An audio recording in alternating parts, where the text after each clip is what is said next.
आज हम लोग पढ़ेंगे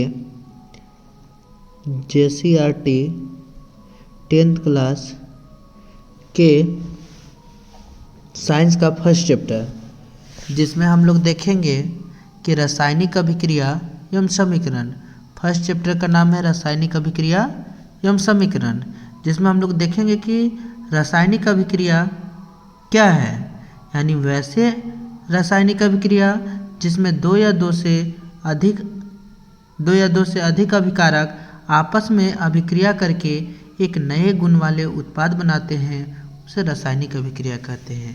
यानी कि जैसे हम लोग बात करेंगे कि रासायनिक अभिक्रिया में तो मैग्नीशियम और ऑक्सीजन जब दोनों आपस में अभिक्रिया करता है तो बनता है मैग्नीशियम ऑक्साइड। अब इसके बाद देखेंगे कि रासायनिक समीकरण लिखना, यानी रासायनिक समीकरण हम लोग कैसे लिखते हैं। तो जब किसी रासायनिक समीकरण को शब्दों में ना तो लिखकर उसे संक्षिप्त लिखने के लिए रासायनिक सूत्रों का उपयोग किया जाता है तो उसे रासायनिक समीकरण कहते हैं। अर्थात किसी भी रासायनिक अभिक्रिया को संक्षिप्त करने के लिए उसे रासायनिक सूत्रों के माध्यम से लिखा जाता है। जैसे मान लेते हैं कि यहाँ पर जिंक है, जिंक और सल्फ्यूरिक अम्ल, यानी जिंक और सल्फ्यूरिक अम्ल अभिक्रिया करता है तो जिंक सल्फेट बनता है और हाइड्रोजन गैस बनता है। जैसे Zn मतलब जिंक, H2SO4 मतलब जिंक सल्फेट और ZnSO4 यानी कि जिंक सल्फेट, साथ में निकलेगा हाइड्रोजन गैस। यानी जब कोई भी धातु के साथ अम्ल की अभिक्रिया कराते हैं तो बनता है ZnSO4 प्लस हाइड्रोजन गैस निकलेगा। इसी प्रकार से आगे हम लोग देखेंगे कंकाली रासायनिक समीकरण। क्या देखेंगे? तो कंकाली रासायनिक समीकरण। कंकाली रासायनिक समीकरण किसे कहते हैं? तो कंकाली रासायनिक समीकरण असंतुलित रासायनिक समीकरण होते हैं। इसमें तत्व के परमाणु तीर के बाईं ओर तथा तीर के दाईं ओर बराबर नहीं होते हैं तो उसे कंकाली रासायनिक समीकरण कहते हैं। जैसे यहाँ पर हम लोग बात करेंगे कि कंकाली रासायनिक समीकरण क्या है, तो कंकाली रासायनिक समीकरण में हम लोग देखेंगे कि Fe को देखेंगे, Fe के बाद हो जाएगा H2O के बाद हम लोग देखेंगे जब इसको अभिक्रिया कराएंगे तो Fe2 Fe3O4 और H2O बनता है। अब यहाँ पर देखेंगे कि आयरन यहाँ पर 1 है और यहाँ पर आयरन 3 है, यहाँ पर हाइड्रोजन 2 है, ऑक्सीजन 1 है, ऑक्सीजन 4 है। अर्थात तीर के बाईं ओर तथा तीर के दाईं ओर तत्व की संख्या बराबर नहीं है, तो इसी को हम लोग बोलते हैं कंकाली रासायनिक समीकरण। अब इसी में आगे हम लोग देखेंगे कि संतुलित रासायनिक समीकरण किसे कहते हैं, यानी संतुलित रासायनिक समीकरण का बात करेंगे किसे कहते हैं। तो देखेंगे कि संतुलित रासायनिक समीकरण हम लोग किसे कहते हैं। तो यहाँ पर होगा कि वैसा समीकरण जिसमें तीर के बाईं ओर तथा तीर के दाईं ओर तत्व की संख्या समान होती है उसे संतुलित रासायनिक समीकरण कहते हैं। संतुलित रासायनिक समीकरण का बात करेंगे तो जिसमें हम लोग देखते हैं कि तीर के बाईं ओर तथा तीर के दाईं ओर तत्व का संख्या जब समान होता है तो उसे संतुलित रासायनिक समीकरण कहते हैं। जैसे Ag को अभिक्रिया कराए AgCl को सूर्य के प्रकाश की उपस्थिति, यानी HV रे सूर्य के प्रकाश की उपस्थिति में कराया जाता है तो बनता है यहाँ पर सिल्वर और क्लोरीन अलग निकल जाता है। अब दोनों को संतुलित कर देंगे, यानी Ag यहाँ 2 हो गया, यहाँ भी 2 हो गया, क्लोरीन 2 हो गया।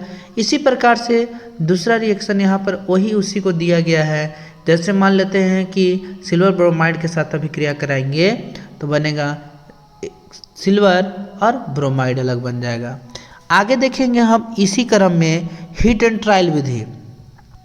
यहाँ पर हम लोग जानते हैं कि heat and trial Vidhi, heat का मतलब होता है कि गर्म करना और ट्रायल मतलब उसको हो गया कि प्रयोग करना। तो यहाँ पर वैसा कुछ है नहीं। हम लोग जानते हैं कि यह रासायनिक समीकरण को संतुलित करने की विधि है। इसमें किसी भी रासायनिक अभिक्रिया को संतुलित किया जाता है। कोई भी रासायनिक अभिक्रिया है उसको संतुलित करने के लिए हम लोग हीट एंड ट्रायल विधि में ही सीखते हैं। जैसे यहाँ पर हम लोग बात करेंगे कि हीट एंड ट्रायल विधि में कि Fe हो गया, यानी Fe है। उसके बाद H2O है। अब इसको अभिक्रिया कराया तो Fe3O4 बना, उसके बाद H2O बना। अब इसको संतुलित करेंगे तो संतुलित करते समय हम लोग ध्यान देते हैं कि किसी भी रासायनिक समीकरण में, जैसे मान लेते हैं कि H2 प्लस O2 रहेगा, अब इधर बनेगा H2O एरो मार के। तो जब H2O बनेगा तो इसके सामने साइड ही कोई भी तत्व को परमाणु जब संतुलित करते हैं तो डालते हैं। जैसे मान लिया हाइड्रोजन यहाँ 2 है और यहाँ मान लिया O2 बना, तो हाइड्रोजन 2 है तो हाइड्रोजन यहाँ भी 2 है, लेकिन ऑक्सीजन यहाँ 2 है, यहाँ 1 है, तो यहाँ पर 2 डालते हैं, जो कि हमेशा आगे डालेंगे, पीछे नहीं। पीछे या नीचे लगाने से रासायनिक समीक्रिया संतुलित नहीं किया जा सकता है। वो मेथड होगा, यानी कि विधि होगा, वो क्या होगा, गलत होगा।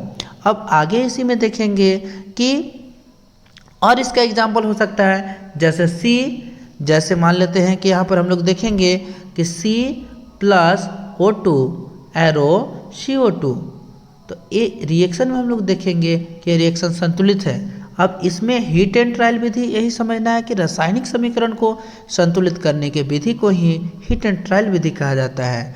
अब इसका मुख्य जो पार्ट है वो है रासायनिक अभिक्रिया के प्रकार। तो रासायनिक अभिक्रिया के प्रकार के जब हम लोग बात करेंगे तो रासायनिक अभिक्रिया मुख्य रूप से 4 प्रकार होता है, जिसमें हम लोग देखेंगे चारों यहाँ पर दिया हुआ है, इसका एक और 5वां है। जैसे पहला हम लोग देखेंगे संयोजन अभिक्रिया, वियोजन अभिक्रिया, विस्थापन अभिक्रिया, द्विविस्थापन अभिक्रिया, और 5वां जो रिएक्शन है वो आपका है उपचयन और अपचयन। 5वां रिएक्शन क्या है, उपचयन और अपचयन। अब हम लोग इस चैप्टर में 5 गो रिएक्शन पढ़ेंगे और 5 रिएक्शन जब पढ़ लेंगे तो ये चैप्टर ख़त्म हो जाएगा। और इस चैप्टर का एकदम वेरी इंपॉर्टेंट 5 रिएक्शन में से कोई एक रिएक्शन जरूर आता है जैक बोर्ड का एग्ज़ाम में। अभी 2026 में ज़रूर से ज़रूर इसको ध्यान से देखेंगे और पढ़ेंगे, क्योंकि यहाँ से आपको क्वेश्चन आने वाला है और आएगा ही। जैसे हम लोग देखेंगे यहाँ पर सबसे पहले संयोजन अभिक्रिया। तो संयोजन अभिक्रिया की बात करेंगे तो संयोजन का मतलब होता है सहयोग का मतलब होता है जुड़ना, यानी किसी न किसी से जुड़ेगा। तो यहाँ पर परिभाषा है कि जब 2 या 2 से अधिक अभिकारक आपस में अभिक्रिया करता है, यानी जब 2 या 2 से अधिक अभिकारक आपस में अभिक्रिया करता है तो अभिक्रिया के फलस्वरूप एकल उत्पाद निर्माण करते हैं, तो उसे संयोजन अभिक्रिया कहते हैं। यानी अभिक्रिया के फलस्वरूप कौन उत्पाद बनेगा, एकल उत्पाद। जैसे मान लेते हैं कि यहाँ पर हम लोग बात करेंगे तो CaO अभिक्रिया किया, यानी क्या अभिक्रिया किया, CaO और H2O अभिक्रिया किया, तो बना यहाँ पर Ca*OH का हल 2। यानी कि अभिक्रिया में हम लोग देखेंगे कि बिना बुझा हुआ चूना अभिक्रिया किया, क्या अभिक्रिया किया, बिना बुझा हुआ चूना जल के साथ, और इधर जो बना वो बुझा हुआ चूना बना। अब इसी में देखेंगे कि संयोजन अभिक्रिया का एक और प्रकार है जिसमें हम लोग देखेंगे ऊष्माक्षेपी अभिक्रिया। क्या देखेंगे, ऊष्माक्षेपी अभिक्रिया। ऊष्माक्षेपी अर्थात जिन अभिक्रियाओं में उत्पाद के निर्माण के साथ साथ ऊष्मा का भी उत्सर्जन होता है, उसे ऊष्माक्षेपी रासायनिक अभिक्रिया कहते हैं। जैसे मान ले यहाँ पर देखेंगे तो देखेंगे कि CH4, यानी कि CH4 जब O2 के साथ अभिक्रिया करता है तो बनता है इधर CO2 H2O और साथ में ऊष्मा निकलता है। यानी कि जिस अभिक्रिया में साथ में ऊष्मा निकलेगा उसी को हम लोग बोलते हैं ऊष्माक्षेपी अभिक्रिया। जैसे यहाँ पर हम लोग देखेंगे C6H12O6 को जब O2 के साथ अभिक्रिया कराएंगे तो CO2 तो बनेगा ही, CO2 के साथ साथ हम लोग को जल बनेगा और साथ में ऊष्मा निकलेगा। तो ऐसे अभिक्रिया को ऊष्माक्षेपी रासायनिक अभिक्रिया कहते हैं। अब इसी से जस्ट आगे हम लोग देखेंगे ऊष्मा शोषी रासायनिक अभिक्रिया। तो ऊष्मा शोषी यानी वैसा रासायनिक अभिक्रिया जिसमें उत्पाद के साथ साथ ऊष्मा का अवशोषण होता है, उसे ऊष्मा शोषी रासायनिक अभिक्रिया कहते हैं। जैसे CaCO3 को जब ऊष्मा के साथ रिएक्शन कराया जाता है तो यहाँ बनता है बुझा हुआ चूना। यानी कि बुझा हुआ चूना यहाँ तो लिख दिया है, लेकिन ये बुझा हुआ चूना नहीं है। बुझा हुआ चूना का सूत्र है यहाँ पर टाइपिंग मिस्टेक है, क्योंकि बुझा व चूना का फॉर्मूला होता है आपका Ca*OH का होल 2। ये बुझा हुआ चूना है। तो जब अभिक्रिया कराते हैं तो ये बनता है, यानी इसके साथ साथ क्या निकलेगा, तो ऊष्मा का अवशोषण होगा। ऊष्मा का क्या हो रहा है, अवशोषण हो रहा है। जैसे यहाँ पर देख रहे हैं, साफ साफ दिख रहा है कि ऊष्मा ले रहा है तो ये अभिक्रिया हो रहा है, नहीं तो अभिक्रिया नहीं हो रहा है। अर्थात ऊष्मा ले रहा है तो अभिक्रिया हो रहा है, यानी ऊष्मा अवशोषित हो रहा है। आगे इसी में देखेंगे वियोजन अभिक्रिया। क्या देखेंगे, वियोजन अभिक्रिया। तो वैसा रासायनिक अभिक्रिया जिसमें एकल अभिकारक छोटे छोटे 2 या 2 से अधिक उत्पादों का निर्माण करते हैं उसे वियोजन अभिक्रिया कहते हैं। आप इस मेरा वीडियो को देख सकते हैं नोट के रूप में, यानी एक प्रकार से शॉर्ट नोट है, और शॉर्ट नोट पढ़ने के लिए इस वीडियो का उपयोग कर सकते हैं। आगे हम लोग देखेंगे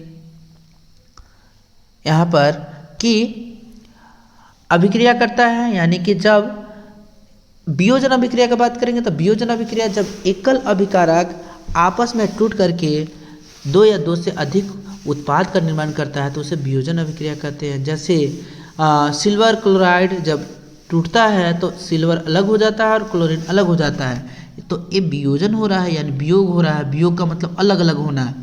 जैसे सिल्वर ब्रोमाइड, अब सिल्वर ब्रोमाइड में देखेंगे कि सिल्वर अलग हो गया और Br अलग हो गया सूर्य के प्रकाश की उपस्थिति में। ठीक इसी प्रकार से आगे देखेंगे विस्थापन अभिक्रिया। क्या देखेंगे, विस्थापन अभिक्रिया। तो विस्थापन अभिक्रिया में वैसा रासायनिक अभिक्रिया जिसमें अधिक सक्रियशील तत्व कम सक्रियशील तत्व के उसके यौगिक से उसे विस्थापित कर देता है तो उसे विस्थापन अभिक्रिया कहते हैं। यानी विस्थापन अभिक्रिया की बात करेंगे तो जो शक्तिशाली तत्व होता है, यानी अधिक अभिक्रियशील तत्व होता है, वो कम सक्रियशील तत्व वाले यौगिकों को विस्थापित कर देता है। तो वैसे रिएक्शन को हम लोग बोलते हैं विस्थापन अभिक्रिया। अब इसी में आगे देखेंगे द्विविस्थापन, यानी कि विस्थापन हम लोग देख लिए कि Pb और CuCl2, तो Pb यहाँ विस्थापित कर दे रहा है और Cu अलग निकल जा रहा है। इसी प्रकार से जिंक विस्थापित कर दे रहा है, Cu अलग निकल जा रहा है और जिंक SO4 के साथ जुड़ जा रहा है। अब इसी में हम लोग देखेंगे द्विविस्थापन अभिक्रिया। तो वैसा अभिक्रिया जिसमें अभिकारकों के बीच आयनों का आदान प्रदान होता है। जैसे Na2SO4 है ना, तो Na2SO4 में हम लोग देखेंगे कि SO4 जो है वो बेरियम के साथ अभिक्रिया करके BaSO4 बनाता है, और सोडियम है वो क्लोरीन से जुड़ करके सोडियम क्लोराइड बनाता है। यानी दोनों एक दूसरे को अपना आयन को साझा कर रहा है, यानी कि आप अदला बदली कर रहा है। तो अदला बदली जब आयन को करेगा तो उसी को बोलते हैं द्विविस्थापन अभिक्रिया। अब यहाँ पर आगे हम लोग देखेंगे उपचयन तथा अपचयन, यानी उपचयन तथा अपचयन। तो वैसे रासायनिक अभिक्रिया जिसमें ऑक्सीजन की वृद्धि और हाइड्रोजन का ह्रास होता है उसे अपचयन अभिक्रिया कहते हैं, तथा जिसमें ऑक्सीजन का ह्रास और हाइड्रोजन की वृद्धि होता है उसे अपचयन अभिक्रिया कहते हैं। अब जब दोनों सामूहिक रूप से अभिक्रिया होता है तो उसे रेडॉक्स अभिक्रिया कहते हैं। अब इसमें देखेंगे कि उपचयन, यानी उपचयन का बात करेंगे तो हाइड्रोजन में यहाँ पर ऑक्सीजन का क्या हो रहा है, तो ऑक्सीजन यहाँ पर जुड़ रहा है, और अपचयन में यहाँ पर क्या हो रहा है कि ऑक्सीजन कमी हो रहा है। अर्थात आगे इस चैप्टर में बात करेंगे संक्षारण। तो संक्षारण के नाम सुने होंगे कि जब कोई धातु अपने आसपास अम्ल आर्द्रता आदि के संपर्क में आता है तो वह क्या हो जाता है, संक्षारित हो जाता है। तो संक्षारित होने के प्रक्रिया को ही हम लोग कहते हैं संक्षारण। तो देखिए, जैसे लोहे के ऊपर जंग लगना, चांदी के ऊपर काली परत बनना और तांबे के ऊपर हरा परत बनना एक संक्षारण का उदाहरण है। संक्षारण से बचने के उपाय, संक्षारण से बचने का उपाय भी है तो पेंट करके बचा जा सकता है, या सदलेपन करके बचा जा सकता है, मिश्र धातु बनाकर बचा जा सकता है, संक्षारण अवरोध का उपयोग करके बचा जा सकता है। अब जब संक्षारण खत्म हो जाता है तो साइंस का पहला चैप्टर 10th क्लास के लास्ट टॉपिक है विकृत गंधिता, यानी विकृत गंधिता की बात करेंगे तो आजकल पूरे सभी लोग विकृत गंधिता से को देखते हैं, इसमें हम लोग देखते हैं कि वासा युक्त तथा तेलीय खाद्य सामग्री जब लंबे समय तक रखा जाता है तो उसका स्वाद या गंध बदल जाता है, उसे विकृत गंधता कहते हैं। जब तेलीय सामान रहेगा ना, उसको कुछ दिनों के लिए छोड़ देते हैं तो उसका स्वाद या गंध बदल जाता है, तो वैसे ही पदार्थ को हम लोग बोलते हैं विकृत गंधिता। क्या बोलते हैं? विकृत गंधिता। आगे हम नेक्स्ट क्लास यानी अम्ल और क्षार को भी बहुत जल्द आएंगे, और जैक बोर्ड के जितने भी छात्र छात्राएं हैं वो इस वीडियो को फॉलो करेंगे और चैनल को सब्सक्राइब करेंगे, ताकि आने वाला जो वीडियो होगा वो डायरेक्ट उन लोग को नोटिफिकेशन के माध्यम से मिल सके। धन्यवाद सभी को।